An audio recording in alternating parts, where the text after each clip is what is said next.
Welcome back to the Workplace English Podcast. In Canada, meeting deadlines is essential for building a good reputation at work.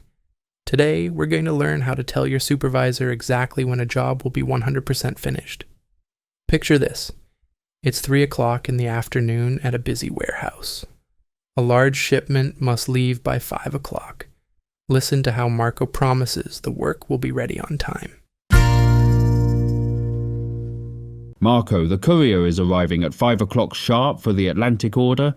Is your team going to be ready? Yes, we will finish the packing soon, and by the time the driver arrives, we will have loaded every pallet onto the dock.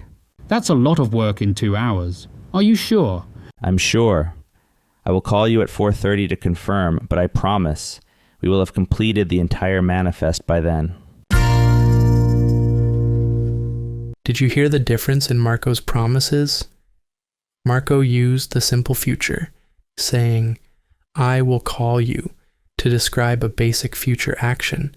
But when he talked about the deadline, he used the future perfect, saying, we will have loaded and we will have completed.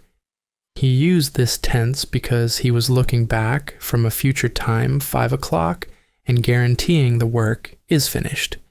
In professional settings, saying, I will have done it by 5 sounds far more confident and reliable than simply saying, I will do it. When someone asks about a deadline, listen carefully to the question. Use I will for planned actions and I will have to guarantee the job is finished by a certain time. In the next episode, we'll move on to the handover, where you'll learn how to explain what was completed before the next shift arrived. Join us next time on the Workplace English Podcast. Clear communication starts here.